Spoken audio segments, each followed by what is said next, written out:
الحمد لله رب العالمين وصلى الله وسلم على نبيه الأمين وعلى آله وصحبه أجمعين.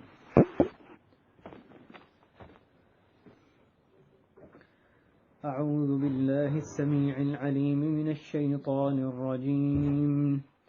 ألم تر كيف ضرب الله مثلا كلمة طيبة كشجرة طيبة أصلها ثابت وفرعها في السماء تؤتي أكلها كل حين بإذن ربها ويضرب الله الأمثال للناس لعلهم يتذكرون. ومثل كلمة خبيثة كشجرة خبيثة اجتثت من فوق الأرض ما لها من قرار. يثبت الله الذين آمنوا بالقول الثابت في الحياة الدنيا وفي الآخرة ويضل الله الظالمين ويفعل الله ما يشاء. رب اشرح لي صدري ويسر لي أمري واحلل عقدة من لساني يفقهوا قولي. سبحانك لا علم لنا إلا ما علمتنا إنك أنت العليم الحكيم. اللهم انفعنا بما علمتنا وعلمنا ما ينفعنا وزدنا علما. محترم بھائیو، گزشتہ درس میں اللہ کی توفیق سے سورہ ابراہیم کی آیت 21 سے ہم نے ابتدا کی تھی. بعض آیات کی تفسیر میں سے چند نکات اس کو یعنی یاد دہانی کی کوشش کی گئی تھی، اس کی تشریح کی کچھ کوشش کی گئی تھی. تو اس جہاں پہ وقف کیا تھا اس آیت کی کچھ باقی اس میں باتیں، اور پھر اس سے اگلی آیت جس پہ ہم نے پچھلے گزشتہ درس میں جہاں بات ختم کی تھی وہ یہ مثال تھی جو سورہ ابراہیم کی آیات کے آخر میں دی گئی. اسی مثال سے جو اچھی پاکیزہ کلمے کی مثال اور خبیث کلمہ جو انتہائی گندہ کلمہ اس کی مثال، اسی سے ہم بات آج شروع یہاں پہ اللہ کی توفیق سے شروع کریں گے. اور یہ مثال کیسی بیان کی گئی ہے، کتنی خوبصورت مثال ہے. اس میں یعنی یہ نہیں کہ آپ ایک ہر آیت پہ غور کریں، اس کے ہر لفظ پہ غور کریں اور نئے آپ کو نظر آئے گا کہ جس چیز کی بھی اللہ تعالیٰ نے کہیں بھی قرآن مجید میں کوئی مثال دی ہے، اس چیز کی مثال اس سے بہتر ممکن ہی نہیں تھی دینی. آپ جتنا آپ کو غور کریں اس مثال پر، آپ کو یہ اور شرح صدر ہوگا اور یقین ایمان بڑھے گا کہ دیکھو واقعی اللہ تعالیٰ کی طرف سے کسی بندے کا کلام نہیں ہے. کہ کیسی گہرائی میں کتنی جو اس کے مشابہت کے جو پہلو ہیں، مثال جس کی دی گئی اور جس سے دی گئی وہ، اور کتنی خوبصورت مثال ہے. یہ آپ کو ہر مثال میں ایک اور منظر نظر آئے گا، اس کی خوبصورتی جو ہے وہ نظر آئے گی. تو ضرورت اس بات کی ہوتی ہے کہ مثال سے ایسے گزر نہ جائیں، ٹھہر کر اس پہ خوب غور کریں. اللہ تعالیٰ نے میرے آپ کے لیے مثال یہ واضح فرمائی ہے. ایک چیز جو تصوراتی ہوتی ہے یا عقیدے سے اس کا تعلق ہوتا ہے، جو نظر نہیں آتی ہے عموماً، مثلا ایسی چیز اس کی یا غیبی چیزیں ہیں، ان کی وضاحت کے لیے، ان کو ذہن میں بٹھانے کے لیے، اس کی حقیقت کو واضح کرنے کے لیے اللہ تعالیٰ کسی مادی چیز سے، جس چیز کا انسان مشاہدہ زندگی میں روزمرہ کرتا رہتا ہے، ایسی چیز سے اللہ تعالیٰ اس کی تشبیہ دیتے ہیں، مثال بیان فرماتے ہیں. مقصد یہ ہوتا ہے کہ بندے کے ذہن میں یہ راسخ ہو جائے، اس کی جو حیت ہے، یعنی جو جس چیز سے اصل میں جس چیز کا مطالبہ کیا جا رہا ہے اس کی وہ چیز خوب ذہن میں بیٹھ جائے. اور پچھلی دفعہ بھی اس کی طرف اشارہ کیا. اس پہ بھی سب سے پہلے اسی پر ہی غور کرتے ہیں کہ بھائی یہ مثال اللہ تعالیٰ نے اتنی طریقوں سے ایک ہی بات بیان کی، صرف ایک ہدایت نہیں دے دی کہ یہ اس طرح سے، کئی طرح سے اس کو بیان کیا گیا، مختلف طرح سے. یعنی ایک چیز بیان کی جا رہی ہے، اس کی مثال پہ بیان کی جا رہی ہے کہ دیکھو کسی طرح بندہ سمجھ جائے کہ یہ بات جو بیان کی جا رہی ہے واقعی برحق ہے، اس کی حقیقت کو پا جائے. یہ اللہ تعالیٰ کی جو اللہ تعالیٰ نے کس طرح سے یہ ہماری رہنمائی کی اور طرح طرح سے یہ مثالیں بیان کر کے ذہن نشین کرانے کی کوشش کی ہے. یہ کس چیز پہ دلالت کرتی ہے چیز؟ جیسے آپ جانتے ہیں کوئی آدمی دوسرے کی بات بتا دیو کہ دیکھو یہ اس کی مثال ایسے ہے، اس کی مثال ایسے ہے. یہ کون بندہ کرے گا؟ وہی جو کہ دوسرے کو بات سمجھانے کا واقعی حریص ہوگا. اس میں شدید تڑپ پائی جائے گی کہ ہاں یہ یہ بات جو ہے وہ بیان یعنی اگلے کو صحیح ذہن میں بیٹھ جائے اس کے. اللہ تعالیٰ نے ہمیں اللہ تعالیٰ کو ہمیں عذاب دے کے کچھ نہیں کرنا. اللہ تعالیٰ چاہتے ہیں کہ ہم سب توبہ کریں, ہم سب اس کے دین پر چلیں. اللہ تعالیٰ کا یہی ارادہ ہے, اللہ تعالیٰ کی یعنی اللہ تعالیٰ کا ارادہ یہی ہے کہ سارے جو لوگ ہیں وہ ہدایت پہ آ جائیں. لیکن اللہ تعالیٰ نے ان کو اختیار دیا. یہ بات اتنی کھول کے بیان کی گئی ہے, اتنی طرح سے بات بیان کی گئی ہے کہ پھر انسان کی کوئی حجت باقی نہیں رہتی. باقی اس کی مرضی, جس نے نیکی پہ چلنا ہے بدی پہ چلنا ہے, یہ اس کی اپنی مرضی ہے. جہاں تک بات کی وضاحت کی بات ہے, ذہن میں بٹھانے کی, اچھے بہترین اسلوب میں بیان کرنے کی, اس میں ذرہ بھر بھی گنجائش نہیں چھوڑی گئی. تو بھائیو, اللہ تعالیٰ کی قدر پہچانے, اللہ تعالیٰ کی تعظیم, اللہ کی جو محبت ہے, اللہ تعالیٰ ہمارے ساتھ کیسے خیر چاہتے ہیں, تو ہمیں اللہ کی کیسی قدر ہونی چاہیے. اور بندے کو جب یہ واقعی یقین ہو جائے کہ اللہ تعالیٰ ہمارے خیر خواہ ہیں, اللہ تعالیٰ ہمیں خیر ہی پہنچانا چاہتے ہیں, ہمیں شر نہیں پہنچانا چاہتے, تو پھر بندہ یعنی جو اللہ نے احکام نازل کیا اسی میں ہمیں خیر ہے. اگر واقعی اس پہ شرح صدر ہو جائے تو انسان کیسے شریعت پہ عمل کرے گا, کتنا آسان ہو جائے گا اس کے لیے شریعت پہ عمل کرنا. ایک چھوٹی سی مثال ہے, اور مثال بیان کرنے کا مقصد ظاہر ہے ہر چیز میں مشابہت نہیں ہوتا, صرف بات کی اور قریب کرنے کے لیے یہ مثالیں بیان کی جاتی ہیں. والدین بچوں کو حکم دیتے ہیں, اگر بچے کو یہ پورا یقین آ جائے کہ یہ میرے امی ابو جو ہیں یہ وہی بات کہہ رہے ہیں جو واقعی میرے لیے اچھی ہے, یہ مجھے خام خواہ تنگ کرنے کے لیے پابندیاں لگانے ان کا مقصد نہیں ہے, مقصد ان کا واقعی مجھے خیر کی طرف لے کے جانا, میری خیر ان کو مطلوب ہے. اگر اس کو اس بات پہ پختہ یقین ہو گیا نا, کوئی بچے کو شرح صدر ہو گیا یا بیٹے کو, تو پھر ان کی بات کیسے وہ مانے گا, خوشی خوشی مانے گا. شاید اس کو سمجھ نہیں بھی آ رہی, لیکن اس کو یہ سمجھ ہے, یہ یقین ہو گیا کہ ماں باپ میرے لیے خیر خواہ ہیں. پھر بلکہ حکم کی بات تو دور کی ہے, جس چیز کا حکم دے اس کو ماننا, ایک تو وہ اس کو خوشی کے ساتھ مانے گا, بلکہ وہ خود ان سے پوچھے گا ابا جان ماما میں نے یہ کام کرنا کیا خیال, اس کو کیسے کروں, اس لیے کہ اس کو یہ یقین ہو گیا کہ یہ میرے خیر خواہ ہیں. تو بھائیو, سب سے بڑی خیر خواہی اللہ تعالیٰ کی طرف سے ہے. تو اللہ تعالیٰ نے جو احکام نازل کیے, ہمیں وہ اچھے لگیں نہ اچھے لگیں, ہمیں وہ جو جن چیزوں پہ ایمان لانے کو کہا گیا ہے وہ ہمیں پسند آئے نہ آئے, دل مانے نہ مانے, لیکن اگر ہمیں اس پر شرح صدر ہو جائے کہ اللہ تعالیٰ ہمارے لیے خیر خواہی چاہتے ہیں, اللہ تعالیٰ ہمارے لیے بھلائی چاہتے ہیں, تو کیسے آسان ہو جائے گا اللہ کے دین پر عمل کرنا. پھر کیوں انسان معصیت کی طرف جائے گا. اللہ تعالیٰ ہمیں شرح صدر عطا فرما دیں. جو اللہ نے دین میں احکام نازل کیے, اللہ کرے کہ ہمیں اس پہ مکمل طرح سے شرح صدر ہو جائے, اس پر ہم تبھی آسانی کے ساتھ عمل کر پائیں گے. تو بھائی یہ پہلی بات, اللہ کی قدر پہچانیے, اور اس بات پر آپ غور کریں, میں اور آپ اس بات پر غور کریں کہ اپنے بچوں کے لیے کتنا کچھ ہم کرتے ہیں, اچھی رہائش, اچھا کھانا پہنا, یہ ضروری ہے کام بلا شک, ان کا انکار نہیں, لیکن اس سے کہیں زیادہ ضروری اللہ تعالیٰ کی پہچان کروانا ہے, اللہ کی تعظیم, اس کی محبت, اللہ تعالیٰ کی محبت دلوں میں اٹھانا ہے. کتنی مرتبہ ہوتا ہے کہ گھروں میں جا کے اہل و عیال سے یہ موضوع گفتگو ہو, ان کو بتایا جائے دیکھو اللہ تعالیٰ نے یہ کیا, اللہ تعالیٰ ایسے ہیں, اللہ کی جو تعظیم ہے, اجلال ہے, وہ ان کے دلوں میں بٹھایا جائے, اللہ کی قدر دلوں میں بٹھائی جائے. وما قدر اللہ حق قدری, اور انہوں نے اللہ کی قدر نہیں کی جیسے کہ اس کی قدر کرنے کا حق ہے, اللہ تعالیٰ نے فرمایا. تو یہ کتنی مرتبہ ہماری موضوع گفتگو یہ چیز بنتی ہے بچوں کے ساتھ. آپ دیکھیں گے بہت کوتاہی ہے اس میں, یعنی احکام ہم کہتے ہیں, ہم نے اس کو کہا نماز بھی پڑھے, وہ نہیں پڑھا, لیکن بات صرف یہ کرو نہ کرو اس کی بات نہیں ہوتی, یہ کافی نہیں ہوتا. آپ پہلے اس کو یہ تو ذہن میں بٹھا دیں کہ جس کی بات ماننے کے لیے تمہیں کہا جا رہا ہے وہ کون ہستی ہے, اس کی وہ کتنا زبردست سارے کائنات کا وہ رب ہے. تو رب العالمین کی تعظیم, اجلال, اس کی پہچان کروائیں اپنے اہل و عیال کو. تو یہ لازماً ہمارا موضوع گفتگو ہونا چاہیے, مجلسوں کی زینت یہ چیز بننی چاہیے.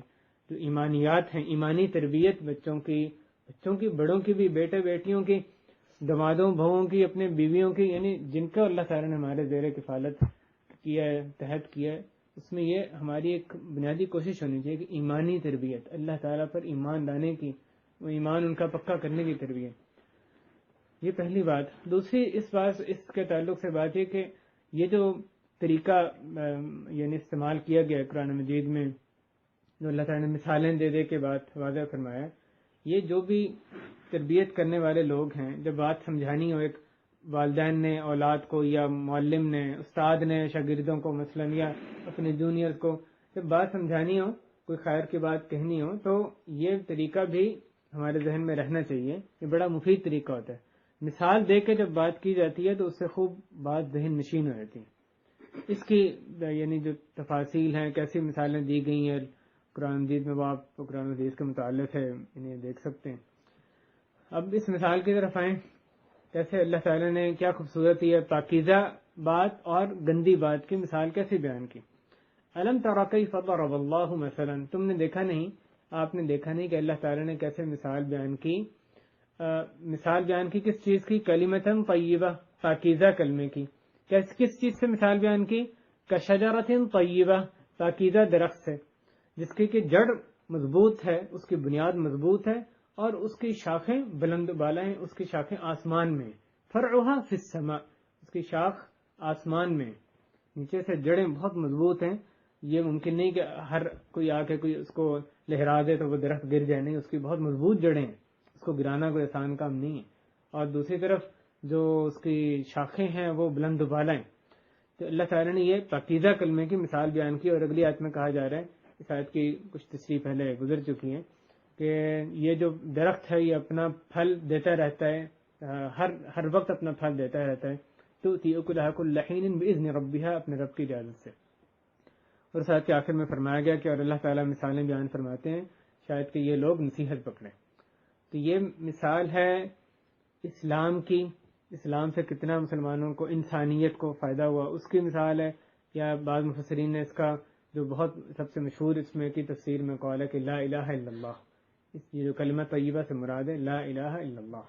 اور اس کے فوائد، ثمرات، تؤتی اکلھا کل حین باذن ربھا، جو جس کا ذکر کیا گیا اس آیت میں، کہ اس کی ایک حدیث اس کے بارے میں ہم دیکھتے ہیں. وہ ابو طالب کے پاس جب وہ بیمار ہوئے تو عیادت کرنے کے لیے رسول کریم صلی اللہ علیہ وسلم تشریف لائے. قریش کے کئی لوگ بھی آئے، ابو جہل بھی آئے، اور بھی کئی لوگ طاغوت قریش کے وہاں پر آئے. اور ان کے پاس آ کے انہوں نے شکایت لگائی ابو طالب کے پاس آ کے کہ آپ کا جو یہ بھتیجا ہے یہ ہمارے معبودوں کو برا بھلا کہتا ہے صلی اللہ علیہ وسلم. تو انہوں نے اپنے بھتیجے کو کہا کہ کیا بات ہے، یہ تمہاری قوم کے لوگ تمہاری شکایت لگا رہے ہیں.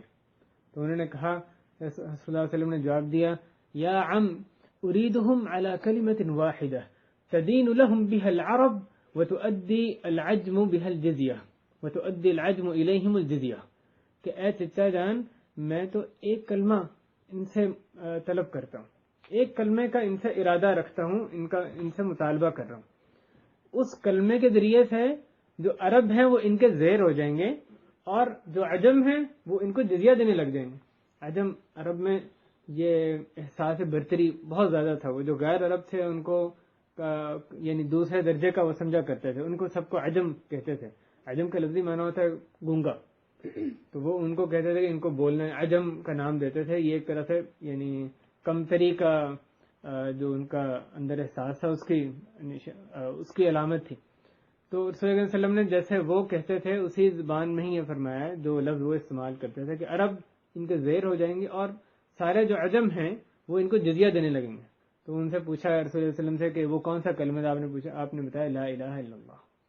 تو جو لا الہ الا اللہ ہے اس کے ثمرات، فوائد، یہ آخرت سے پہلے دنیا میں بھی عرب ان کے زیر ہو جائیں گے اور عجم بھی ان کو جزیہ دینے لگیں گے. میں تو ایک ایسے کلمے کا ان سے مطالبہ کر رہا ہوں.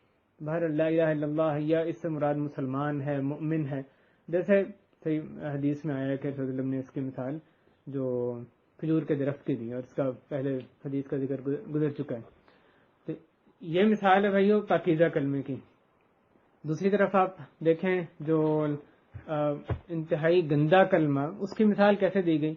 وَمَثَلُ كَلِمَةٍ خَبِيثَةٍ، اور کلمہ خبیثہ، انتہائی گندے کلمے کی مثال کیسی ہے؟ کَشَجَرَةٍ خَبِيثَةٍ، ایک انتہائی گندے درخت کی طرح کی ہے. اجتثت من فوق الارض ما لها من قرار، جس کو زمین کے اوپر سے ہی اس کو اکھاڑ باہر کیا گیا، اس کو اکھاڑ دیا گیا، اس کو بنیاد سے مکمل طور پہ اکھاڑ دیا گیا اور اس کو قرار حاصل نہیں. اللہم صیبا ہنیئا. اللہ تعالیٰ نفع والی رحمت کی بارش کرے.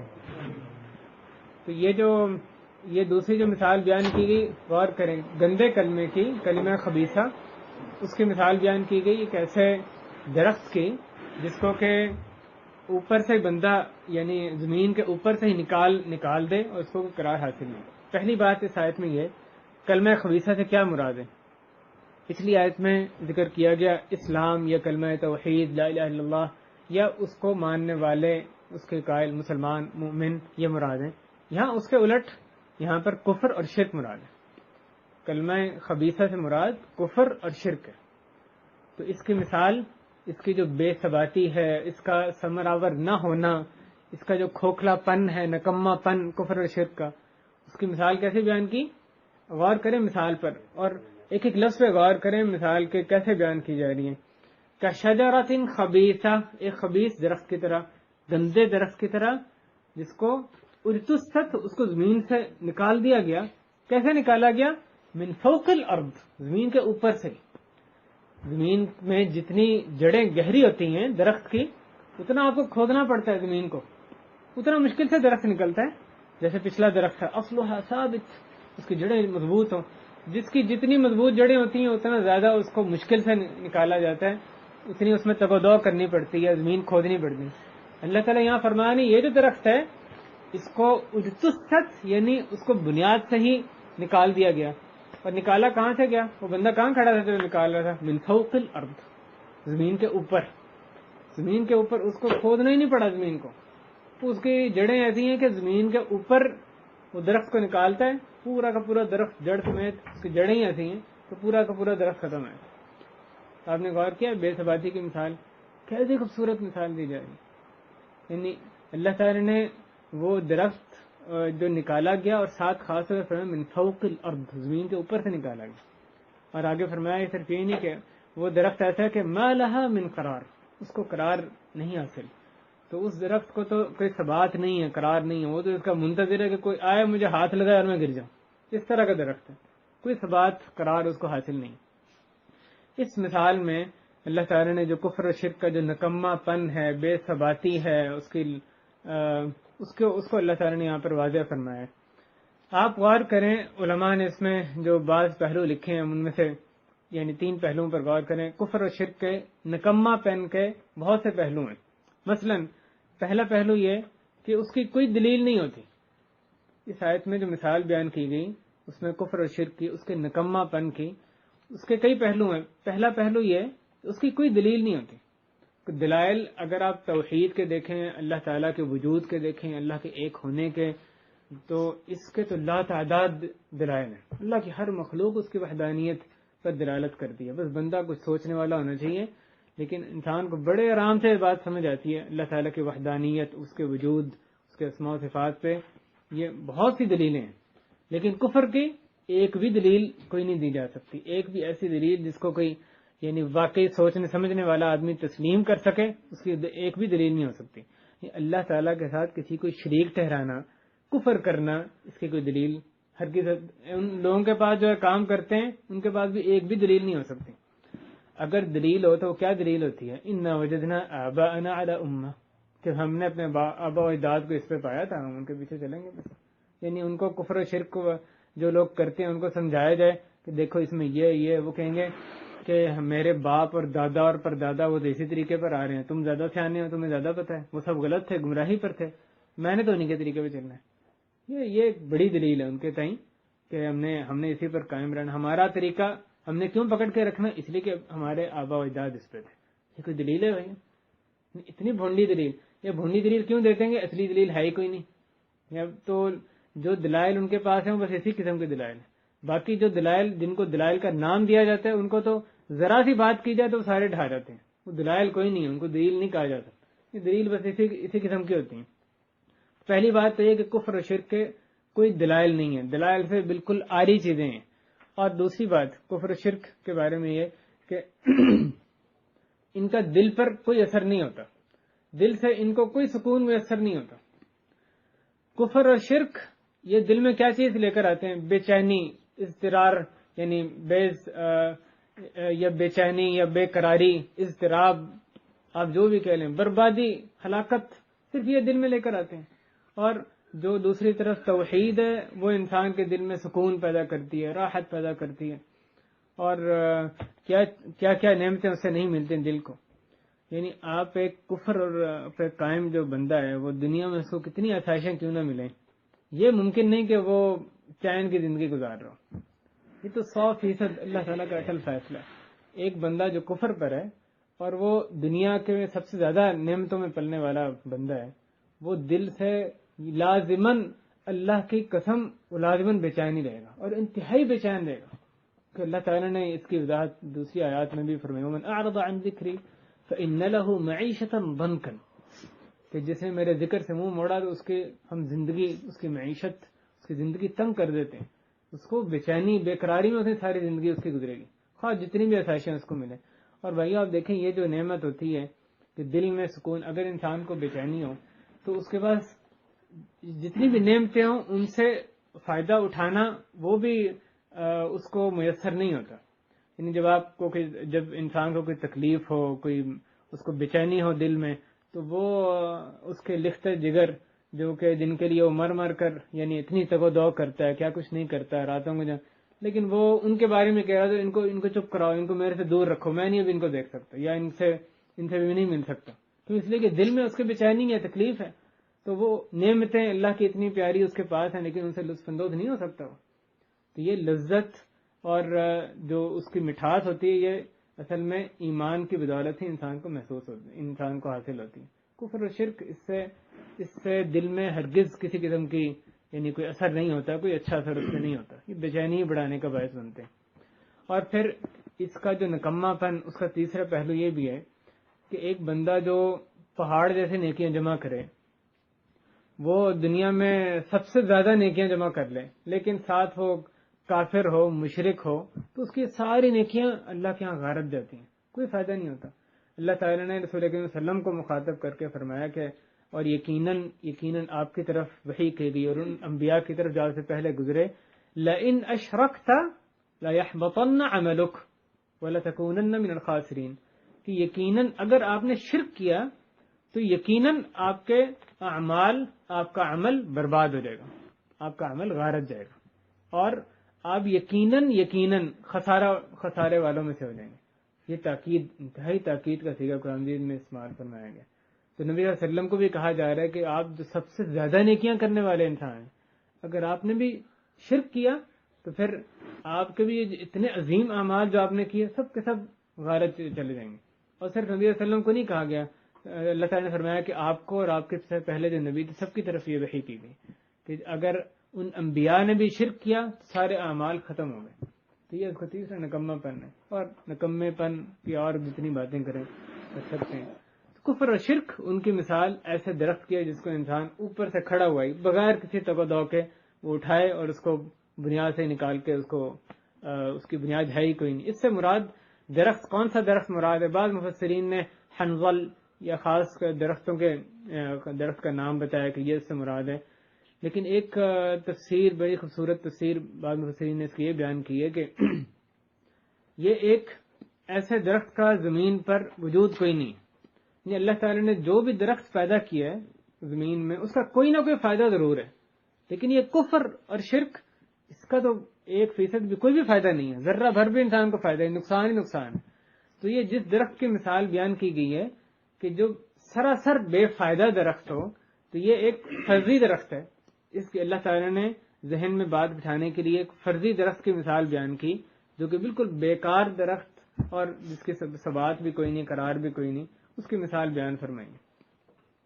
یہ بھائیو مثال دو مثالیں ہوں گی، کلمہ طیبہ، کلمہ خبیثہ. کفر پہلی طرف توحید لا الہ الا اللہ اسلام، اور دوسری طرف یہ جو کفر اور شرک. اللہ تعالی ہمیں کلمہ طیبہ پہ گامزن فرمائے، کلمہ خبیثہ سے دامن بچا کر زندگی گزارنے والا بنائے. اور بھائیو یہ شرک جو ہے اس سے تو خوب بچ کے رہنا ہے. اپنے آپ کو بھی، اپنے بارے میں بھی ڈرنا چاہیے، اپنی اولاد کے بارے میں بھی ڈرنا چاہیے. کبھی انسان کو امن میں نہیں سمجھنا چاہیے کہ میں تو اب کبھی شرک میں نہیں پڑوں گا. ہمیشہ اس سے ڈر کر ہی زندگی گزارنی چاہیے، تبھی انسان اس سے بچ سکتا ہے. اور دعا کرتے رہنا چاہیے کہ اللہ تعالیٰ میں توحید پہ قائم رکھے، شرک کی نجاستوں سے بچا کے رکھے. اس کے اگلی آیت میں اللہ تعالیٰ نے جو پہلے لوگ ہیں یعنی جو اسلام توحید والے ایمان والے لوگ ان کے بارے میں اگلی آیت میں ان کے ایک جو ثابت قدمی کے بارے میں اللہ تعالیٰ نے اگلی آیت نازل فرمائی یثبت اللہ الذین آمنوا بالقول الثابت فی الحیات الدنیا وفی الآخرہ ویضل اللہ الظالمین ویفعل اللہ ما یشاء. اللہ تعالیٰ ثابت قدمی ثابت کرتے ہیں. اور اس آیت کا مطلب اس لفظ کا مطلب یثبت اس کا مطلب صرف ثابت قدم کرنا نہیں ہے بلکہ خوب ثابت قدم کرتے ہیں. مضبوطی خوب ثابت قدم یثبت ثبت تثبیت یہ اس کو کہتے ہیں باب تفعیل یعنی یہ مبالغت کا صیغہ جو عربی میں کہا جاتا ہے کہ جب ایک اضافی حرف کسی لفظ میں آ جائے تو وہ کسی اضافی معنی پر دلالت کرتا ہے. تو اس میں جو یثبت یہاں پر شد آ رہی ہے اس کا اضافی معنی ہے کہ اللہ تعالیٰ خوب ثابت قدم کرتے ہیں. اللہ تعالیٰ خوب ثابت قدم کرتے ہیں کن لوگوں کو جو لوگ ایمان لائے. یثبت اللہ الذین آمنوا جو لوگ ایمان لائے اللہ تعالیٰ ان کو ثابت کرتے ہیں ان کو جما دیتے ہیں قول ثابت کے ذریعے سے. اور صرف آخرت میں نہیں پہلے فرمایا فی الحیات الدنیا و فی الآخرہ اس دنیا کی زندگی میں بھی اور آخرت میں بھی. بھائیو اس میں جو بات اللہ جانے اس آیت میں کتنی باتیں ہیں اللہ تعالیٰ ہی بہتر جانتے ہیں اپنے جو آیات ہیں اس کے پورے معنی کو. لیکن یہاں تو چند ایک باتیں جو مفسرین نے ذکر کی ان میں سے بھی چند باتیں ذکر کرنے کی کوشش کی جاتی ہیں. تو ان میں سے ایک بات یہ ہے کہ ثابت قدمی اللہ تعالیٰ جو ثابت قدمی عطا فرماتے ہیں کن کو جو کہ ایمان لائے. اس میں جو ایمان لانے والوں کی ایمان لانے کی بہت بڑی ایک برکت کا ذکر کیا گیا. اور اگر یعنی انسان کو سب سے بڑی جو نعمت ایک میسر ہو سکتی ہے اللہ تعالیٰ کی توفیق سے وہ یہ نعمت ہے کہ وہ اس کے دین پر قائم رہے حتیٰ کہ اپنے رب سے ملاقات کے لیے روانہ ہو جائے. سب سے بڑی نعمت ہے انسان کے لیے کہ اللہ کے دین پر قائم رہے آخری جو سانس تک اسی پر ہی قائم رہے.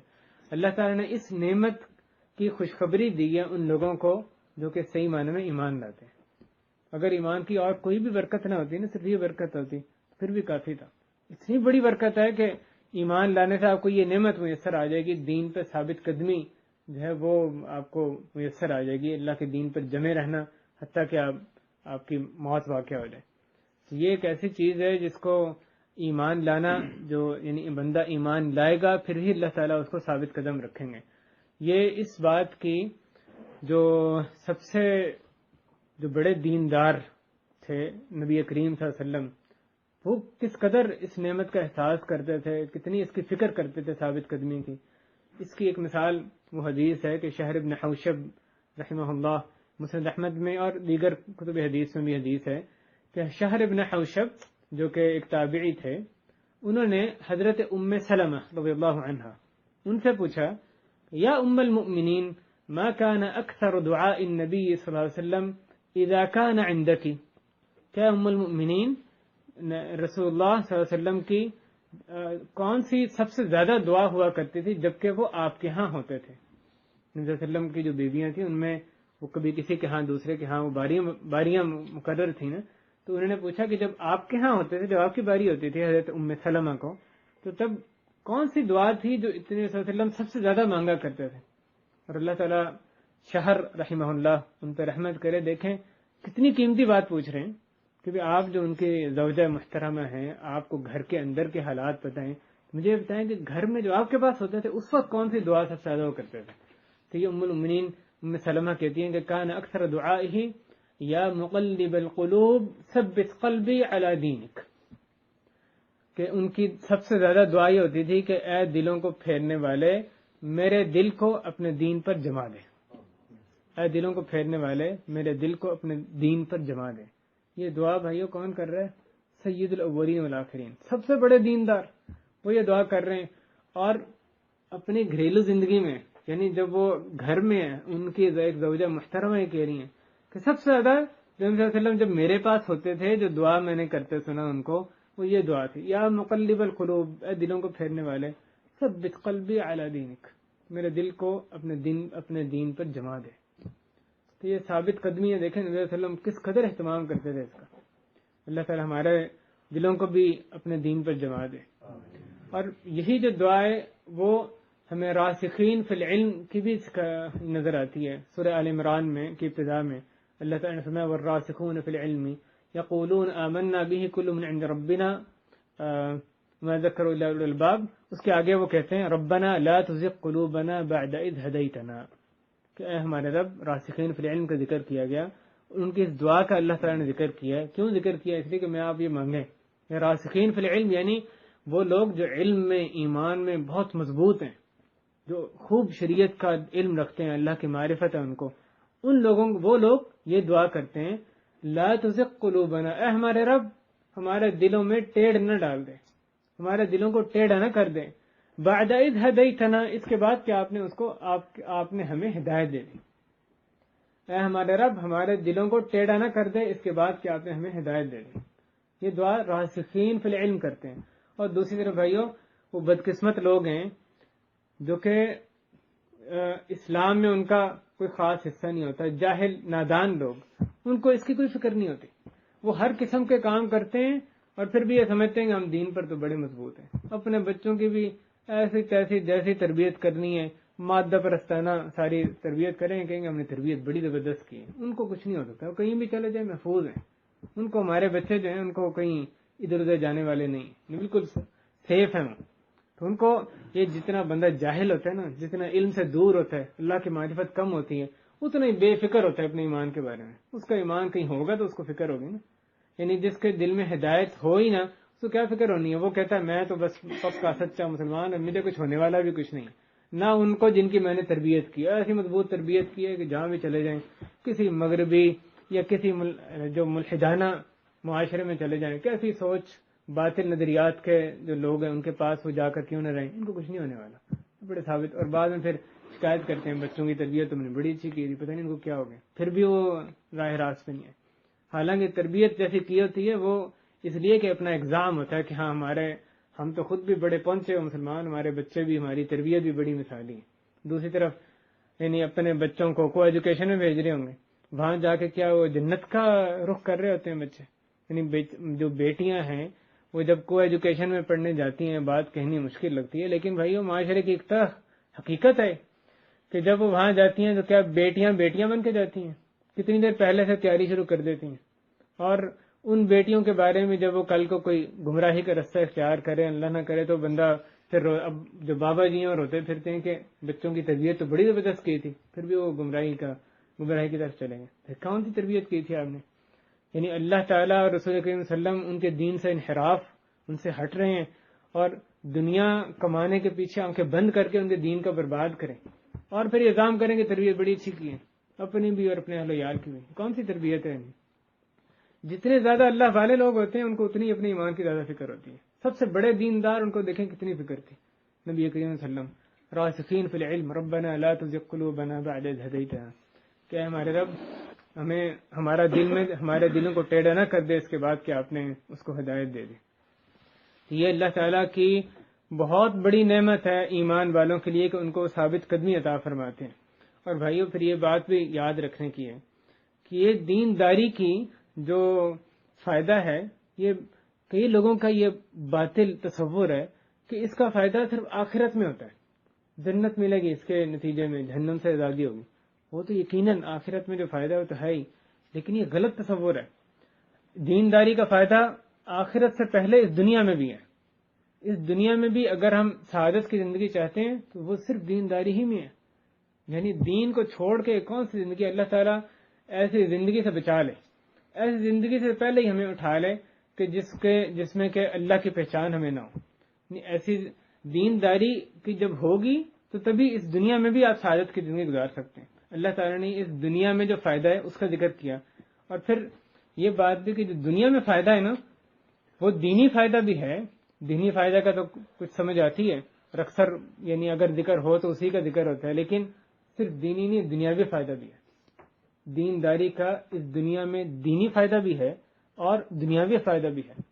اور آپ اسی پر غور کریں، اللہ تعالیٰ جو ثابت قدم رکھتے ہیں بندے کو، اب اس کا دنیا میں کیا فائدہ ہے؟ یعنی دنیا میں دنیاوی لحاظ سے کیا فائدہ ہوگا؟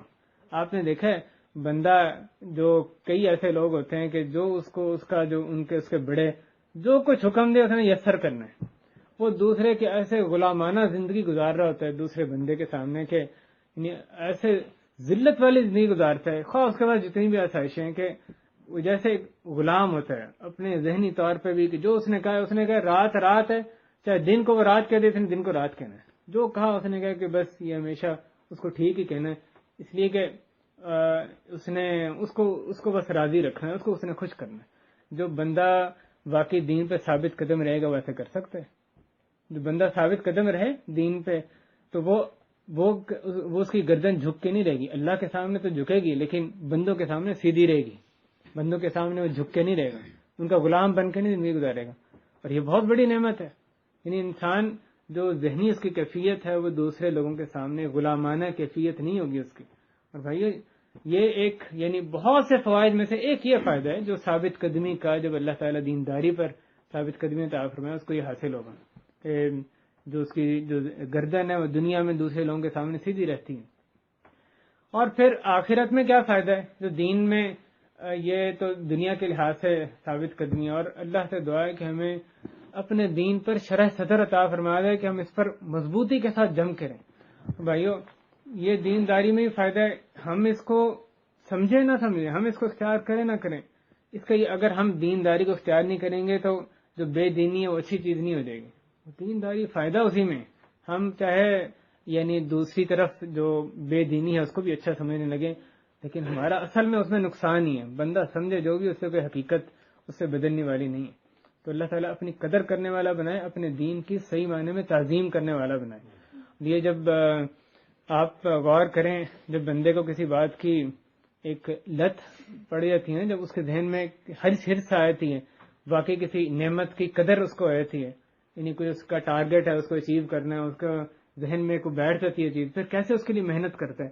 آپ دیکھیں ایک بچہ جو ہے اس کو اگر ذہن میں بیٹھ جائے کہ میں نے امتحان میں اچھے نمبر لینے ہی لینے، اس کے ذہن میں خوب بیٹھ جائے تو وہ اس کی ماں اس پر ترس کھاتی ہے، بیٹا اب سو جاؤ، بہت ہو گیا، بہت تم نے پڑھ لیا، اس کی ماں کو نیند نہیں آ رہی ہوتی کہ بچہ جو ہے وہ پڑھ رہا ہے، یعنی ایسا وہ دوسری چیزوں سے لا تعلق اس کے پیچھے لگ جاتا ہے۔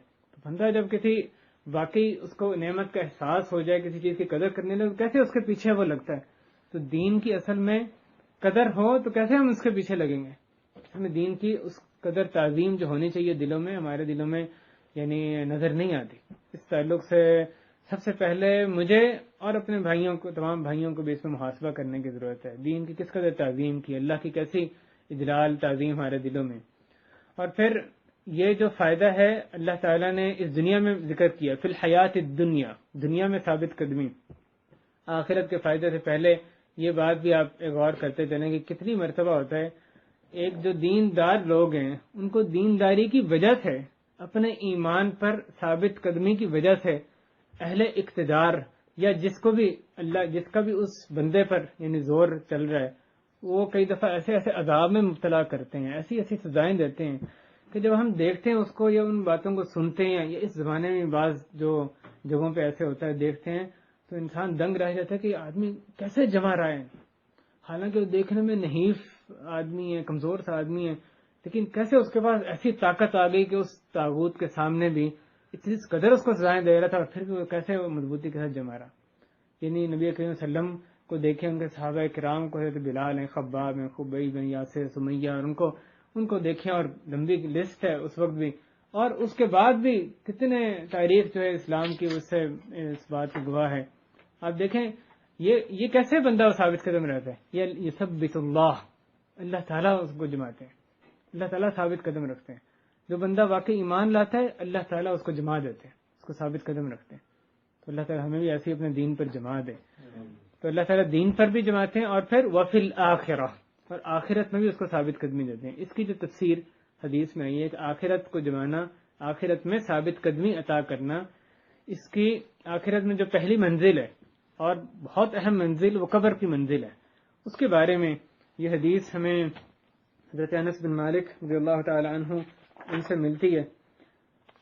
اسی آیت کی تشریح میں یہ صحیح بخاری کی حدیث ہے، جیسے انس بن مالک رضی اللہ تعالی عنہ روایت کرتے ہیں کہ رسول اللہ صلی اللہ علیہ وسلم نے فرمایا، میں اس کا ترجمہ آپ کے سامنے رکھتا ہوں، بندہ جب اپنی قبر میں رکھا جاتا ہے اور اس کے ساتھی واپس چل پڑتے ہیں اور وہ اپنے ساتھیوں کے جوتوں کی آواز سن رہا ہوتا ہے، وَإِنَّهُ لَيَسْمَعُ قَرْعَ نِعَالِهِمْ، وہ اپنے ساتھیوں کے جوتوں کی آواز یقیناً سن رہا ہوتا ہے. آگے چلنے سے پہلے وہ اپنے جوتوں کی آواز سنتا ہے. کون سنوا رہا ہے اس کو؟ رب العالمین سنوا رہے ہیں. اللہ تعالیٰ نے ہمیں عام قاعدہ کیا بیان کیا ہے؟ اِنَّكَ لَا تُسْمِعُ الْمَوْتَى، کہ آپ مردوں کو نہیں سنا سکتے، آپ مردوں کو نہیں سنوا سکتے. یہ اصلی عام قاعدہ یہ بیان کیا گیا. اب اس رب العالمین کی مرضی ہے، جب چاہے مردے کو سنوا دے. اللہ تعالیٰ نے کسی سے اجازت لینی اب میں یہ قاعدہ میں یہ اس کے استثناء جو یہ کر سکتا ہوں کہ نہیں. اللہ کی مرضی. اللہ تعالیٰ نے ہمیں ایک قاعدہ بتایا کہ آپ مردے کو نہیں سنوا سکتے، لیکن جب اللہ کی مرضی ہے ان کو سنوا دیتا ہے.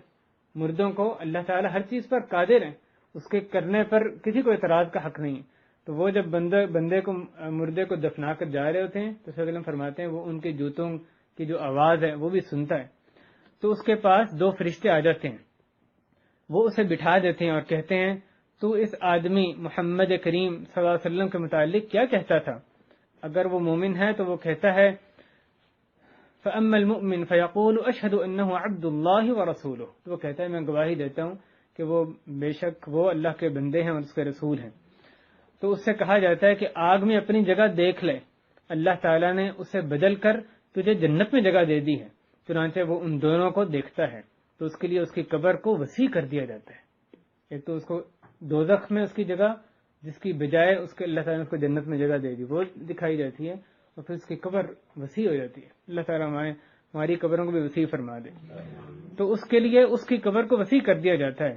اور منافق اور کافر اس سے کہا جاتا ہے تو اس آدمی یعنی محمد کریم صلی اللہ علیہ وسلم کے متعلق کیا کہا کرتا تھا؟ وہ کہتا ہے میں نہیں جانتا، جو کچھ لوگ کہتے تھے میں وہی کہا کرتا تھا. تو اس سے کہا جاتا ہے لا درائت ولا تلیت، نہ تو نے کچھ جانا اور نہ جاننے کی کوشش کی. پھر اس کے آگے حدیث میں فرمایا گیا وَيُضْرَبُ بِمَطَارِقَ مِنْ حَدِيدٍ ضَرْبَةً فَيَصِيحُ صَيْحَةً يَسْمَعُهَا مَنْ يَلِيهِ غَيْرَ الثَّقَلَيْنِ، کہ اسے لوہے کے ہتھوڑوں کے ساتھ ایک ضرب ماری جاتی ہے تو وہ چیختا ہے کہ 2 بھاری مخلوقوں یعنی جن و انس ان کے سوا سب چیزیں جو اس کے قریب ہوتی ہیں اس کی آواز کو سنتی ہیں. یہ قبر میں جو قبر کا عذاب برحق ہے اور اس کے بارے میں یہ جو اس حدیث میں مومن کو کیسے ثابت قدم رکھا جاتا ہے اس کے بارے میں اس حدیث میں ارشاد فرمایا گیا کہ اللہ تعالیٰ مومن کو جب اس سے یہ 2 فرشتے منکر نکیر آ کے قبر میں سوال جواب کرتے ہیں، اللہ تعالیٰ اس کو ثابت قدم رکھتے ہیں. اور وہاں پر ہیرا پھیری تو نہیں چل سکتی. جو بندہ واقعی مومن تھا دنیا میں وہی وہاں صحیح جواب دے سکے گا. تو جو بندہ صحیح معنی میں آمنو الذین آمنو یثبت اللہ الذین آمنو، جو واقعی ایمان رکھتا ہے اللہ تعالیٰ اس کو یہ نعمت بخشیں گے قبر میں بھی ثابت قدم رہے. تو وہاں پر جو وہ سوال پوچھیں گے اس کو صحیح جواب دینے کی اسی کو توفیق میسر ہوگی. تو یہ آخرت میں ثابت قدمیاں کتنی بڑی نعمت ہے. جب قبر میں بندہ ثابت قدم رہ جائے اور وہاں پہ صحیح جواب دے پائے، اس سے بڑھ کر اور کیا چاہیے. اور بھائیو یہ قبر کی منزل اگر صحیح ہو گئی تو آئندہ بھی پھر اگر قبر میں کامیابی ہو گئی تو پھر وہ کامیابیاں ہی کامیابی، جنت تک پھر آگے کامیابی ہیں. اگر قبر میں گھاٹا اٹھایا اور خسارہ ہو گیا وہاں پہ ہی بربادی ہوگی تو پھر آگے بھی کوئی خیر کی توقع نہیں. تو قبر جو ہے آخرت کی پہلی منزل ہے. اللہ تعالیٰ اس میں اہل ایمان کو ثابت قدم رکھتے ہیں. وفی الآخرہ، اس کے آگے اللہ تعالیٰ نے فرمایا اس آیت میں وَيُضِلُّ اللَّهُ الظَّالِمِينَ، اور اللہ تعالیٰ گمراہ کرتے ہیں ظالموں کو. اہل ایمان کو کیا کرتے ہیں؟ ثابت قدمی عطا فرماتے ہیں دنیا میں بھی آخرت میں بھی، اور ظالموں کو گمراہ کرتے ہیں. اب کوئی نادان آدمی یہ نہ کہے کہ اللہ تعالیٰ گمراہ کرتے ہیں تو ان لوگوں کا کیا قصور ہے. اس آیت میں ہی اس کا جواب دیا جا رہا ہے کہ اللہ تعالیٰ گمراہ کرتے ہیں کس کو؟ ظالمین کو. جو ظلم کیا وہ کس نے کیا؟ ان کو اختیار دیا گیا کہ تم ہدایت کا رستہ یا گمراہی کا رستہ جو بھی چاہو اختیار کرو.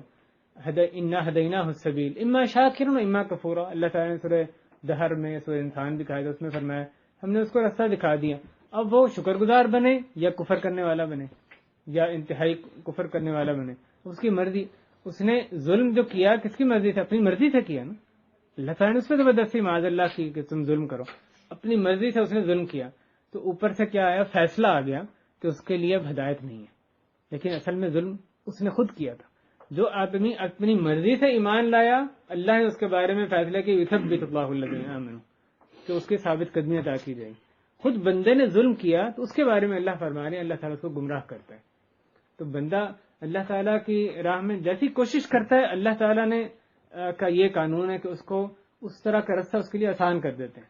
اذان ہوتی ہے بندہ اٹھے ارادہ کرے میں مسجد جانا ہے تو اللہ تعالیٰ اس کی راہ اس کے لیے آسان کریں گے. اور دوسرا بدبخت وہ اذان سن کے کسی اور جگہ بغیر مجبوری کے وہ جانے لگے مسجد کی طرف منہ نہ کرے تو اللہ تعالیٰ وہ گمراہی کا راستہ اس کے لیے آسان کر دیں گے. بندہ کوشش بندہ کرتا ہے, خود ابتدا بندے کی طرف سے ہوتی ہے, اپنے اختیار سے گمراہی یا ہدایت کا راستہ اختیار کرتا ہے اور پھر اوپر سے اس کے مطابق فیصلہ آتا ہے. تو یہ اللہ تعالیٰ جو گمراہی کا ذکر کیا اللہ تعالیٰ گمراہ کرتے ہیں ان کے ظلم کی وجہ سے. وَيُضِلُّ اللَّهُ الظَّالِمِينَ اللہ تعالیٰ انسانوں کو گمراہ نہیں کرنا چاہتے. جو ظلم کرتا ہے خود ظلم کرتا ہے ظالم ہوتے ہیں اللہ تعالیٰ ان کو کیوں اس نے خود ظلم کیا اپنے آپ پر, اپنے اہل و عیال پر, اپنے ماں باپ پر کیوں ظلم کیا, اپنی بیوی پر کیوں ظلم کیا, دوسرے اپنے ماتحتوں پر کیوں ظلم کیا. اب اس ظلم کا نتیجہ یہ ہے کہ اللہ تعالیٰ اس کو گمراہ کرتے ہیں. وَيُضِلُّ اللَّهُ الظَّالِمِينَ اللہ تعالیٰ ظلم سے میں بچا کے رکھے. اور آیت کا اختتام ہو رہا ہے وَيَفْعَلُ اللَّهُ مَا يَشَاءُ اور اللہ تعالیٰ جو چاہتے ہیں کرتے ہیں. اللہ تعالیٰ جو چاہیں کریں. اللہ تعالیٰ سے کوئی حساب کتاب کوئی باز پرس کرنے کی کسی کی مجال نہیں ہے. اللہ تعالیٰ جو کرتے ہیں ٹھیک ہی کرتے ہیں, جو چاہتے ہیں کرتے ہیں. فعال لما یرید فعال اللہ تعالیٰ بہت زیادہ وہ کرنے والے ہیں جو کچھ وہ چاہتے ہیں. اور اس معنی کی کئی ایک آیات قرآن مجید میں موجود ہیں. اللہ کو روکنے والا کوئی نہیں, جو چاہیں اللہ تعالیٰ وہ کر سکتے ہیں, وہ کرتے ہیں.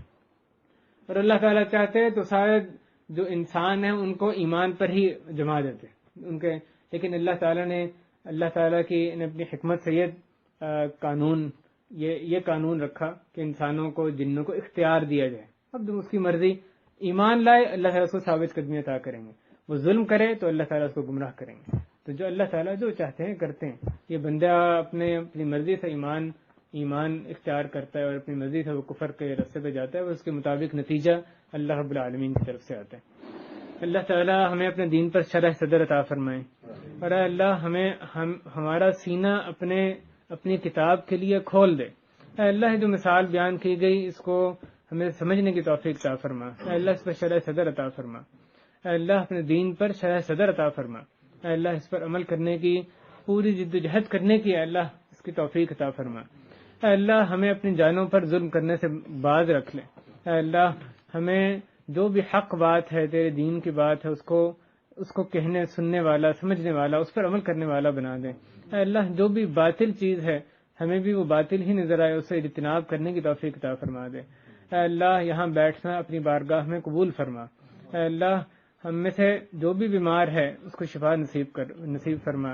اے اللہ ہماری بیماروں کو شفا نصیب فرما. اے اللہ ہماری تمام مشکلات دور فرما. اے اللہ ہماری تمام مشکلات دور فرما. اے اللہ ہماری تمام مشکلات دور فرما. ہمیں بے چینیوں سے اضطراب قلق سے اے اللہ نجات عطا فرما. اے اللہ سکون کی راحت کی آرام کی زندگی اپنے دین پر جم کر رہنے والی زندگی اے اللہ میسر فرما دے. اے اللہ اپنے دین پر آخری دم تک ہمیں قائم رکھ. یا ولی الاسلام واہلہ مسکنا بالاسلام حتی نلقاک علیہ. یا ولی الاسلام واہلہ مسکنا بالاسلام حتی نلقاک علیہ. یا مثبت القلوب ثبت قلوبنا على دينك. يا مثبت القلوب ثبت قلوبنا على دينك. يا مثبت القلوب ثبت قلوبنا على دينك. يا مقلب القلوب ثبت قلوبنا على دينك. اے اللہ ہمیں ہمارے اہل و عیال کو اپنے دین پر چلنے والا بنا دے. ہمارے والدین پر رحم فرما. ان میں سے جو دنیا سے رخصت ہو گئے اے اللہ ان کی قبروں کو جنت کے باغیچے بنا. اے اللہ ان میں ہم میں سے جس کے والدین یا ان میں سے ایک حیات ہے ان کی قدر پہچاننے ان کے حقوق پہچاننے اس کو ادا کرنے کی ہمیں توفیق عطا فرما. اے اللہ اپنے دین کی سمجھ عطا فرما. اے اللہ قرآن و حدیث کو سمجھنے اس پر چلنے کی توفیق عطا فرما. اے اللہ اپنے سے محبت کرنے والا بنا. اپنے نبی کریم صلی اللہ علیہ وسلم کی سچی محبت نصیب فرما. صحابہ کرام کی سچی محبت نصیب فرما. اے اللہ اہل ایمان سے محبت کرنے اہل کفر و شرک سے بغض کرنے کی توفیق عطا فرما. اے اللہ اس درس کی بدولت جو بھی اہل خانہ جنہوں نے اس کے لیے انتظام کیا اے اللہ ان کے اہل و عیال میں برکت فرما. ان کے رزق میں برکت فرما. ان کی جو ضروریات ہیں ان کو پورا فرما. اے اللہ ہم سب کو کہنے والے سننے والے اے اللہ ہم سب کو اپنی رحمت سے ڈھانپ لے، ہماری سیاہ کاریوں سے صرف نظر فرما، ان کو ہمارے نامہ اعمال سے اے اللہ مٹا دے، اے اللہ ان کو ہماری برائیوں کو نیکیوں میں تبدیل فرما دے، اے اللہ ہمیں سچے معنی میں توبہ نصوح کرنے کی، اپنی طرف پلٹنے کی توفیق عطا فرما، اے اللہ صحیح معنی میں دینداری اختیار کرنے کی توفیق عطا فرما، اس پر شرح صدر عطا فرما۔ وصلی اللہ وسلم وبارک علی نبینا محمد وعلی آلہ وصحبہ اجمعین، الحمد للہ رب العالمین۔